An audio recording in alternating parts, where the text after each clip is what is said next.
This month, our guests at Global Salon were two fund managers, Masi and Nuno Fernandes. They are co-portfolio managers of the GW&K Emerging Wealth Strategy in New York. We asked them a few questions after the presentation. Nuno and Tom, your basic strategy is for emerging market growth. Emerging market growth is a long-term trend. Now, you expect growth to continue in emerging market and you expect it to accelerate. Can you explain us why?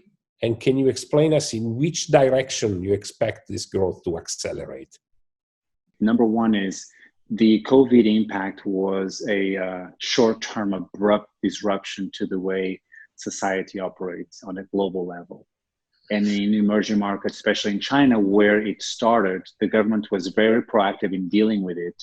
And China is now on the manufacturing side, almost to close to 80-90% of the level that they were operating before the crisis. And on the consumer side, anywhere between 60 and 90%. So the comeback is rapid, experiencing in China.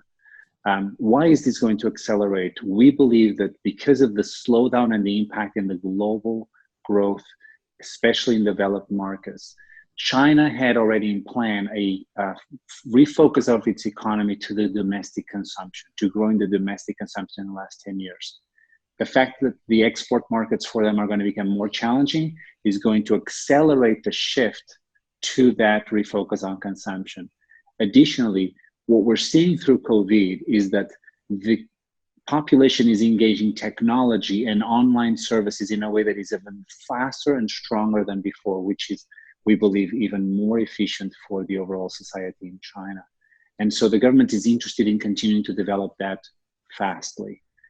So we think that tying that up with their plan for creating 5 mega cities, we think that the focus in consumption is going to re-accelerate. How do you see financial markets in China evolve in the near term and in the long term? We see that basically our thoughts have evolved a lot in investing in China over the last several years. And what we have come to realize is that we think that there are parts of the government that basically needs the input from Western investors, and they want to elevate transparency. And they're evolving to a more competitive structure. And so we think that they need the capital markets. They know they need the capital markets, particularly on the equity and the bond side.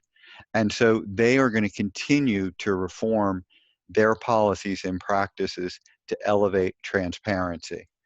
With respect to bonds, we see that basically we would see a large issuance and bonds that basically are of extended duration. That financing, which had normally been done by the banks and is relatively short duration, will now start to move to longer duration instruments.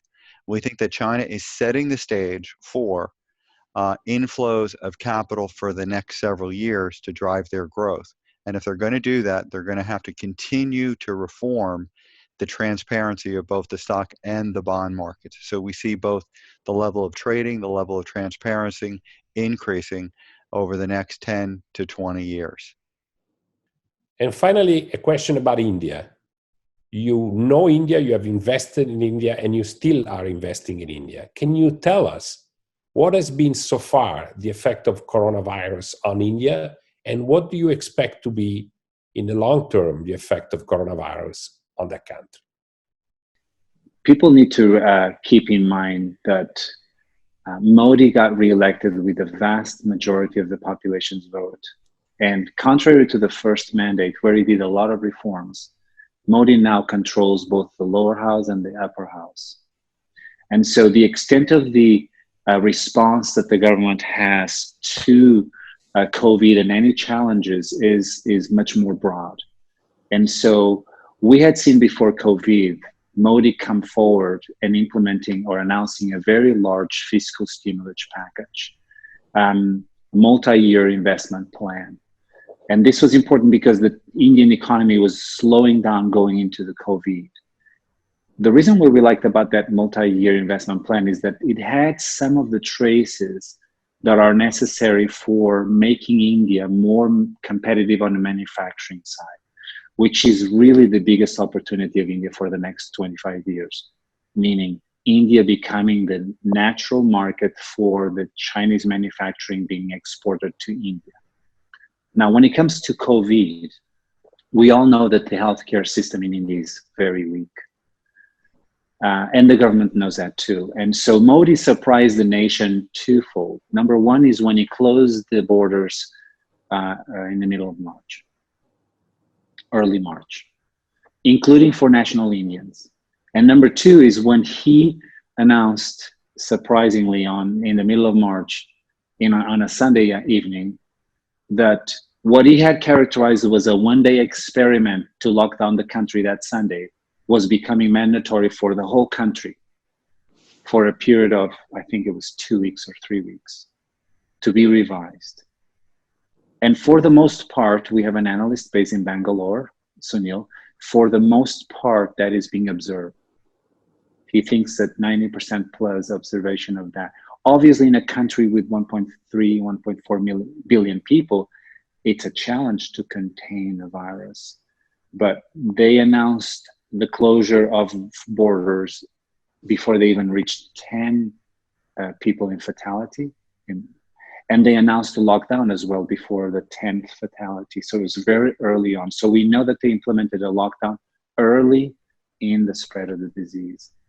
But only time will tell about their ability to control. But there's no politician since Gandhi freed India that has more power than Modi has today.